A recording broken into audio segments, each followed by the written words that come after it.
আমরা ইসলাম গ্রহণ করলাম, আসলে এইটা পরিপূর্ণরূপে ইসলাম গ্রহণ হয় নাই।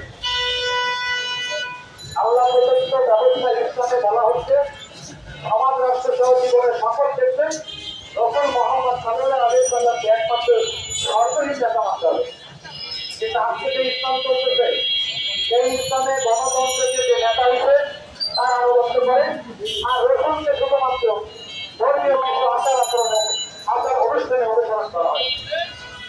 আমরা ইসলামী সমাজ আপনাদের কাছে এই কথাগুলো স্পষ্ট করে বলতে চাই, আজকে বাংলাদেশে ইসলাম প্রতিষ্ঠিত নেই, প্রতিষ্ঠিত আছে মানুষের তৈরি করা ব্যবস্থা গণতন্ত্র, আর আল্লাহর ভাষাই হলো জাহিলিয়া।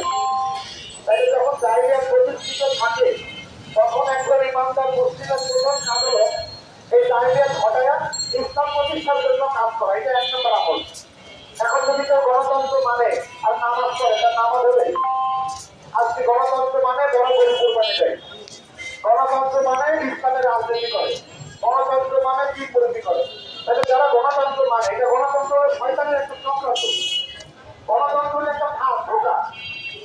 আজকে গণতন্ত্র মাইনা আওয়ামী লীগ, বিএনপি, জামাত, জাসদ, জন্মনাই, মাদক, পীর পুরুষি, বাবা ভূমি সব আলাদা হয়ে গেছে। এর কারণ কি? গণতন্ত্র। গণতন্ত্রের কীর্তি কুকুরি ব্যবস্থা। তাই রসুল মোহাম্মদ সাল্লাল্লাহু আলাইহি ওয়াসাল্লাম ওই 1400 বছর আগে মক্কার লোকেদেরকে বলছিল, হে জাতির লোক, তোমরা তোমাদের সমাজ রাষ্ট্রে আল্লাহর ক্ষমতার মালিক মানুষ। আর তারা এটা গ্রহণ করছিল, তারা ইচ্ছামত হয়েছিল। আমরাও বলছি, হে জাতির লোক, আজকে সমাজ রাষ্ট্রে ক্ষমতার মালিক জনগণ, আইন বিধানের মালিক এমপি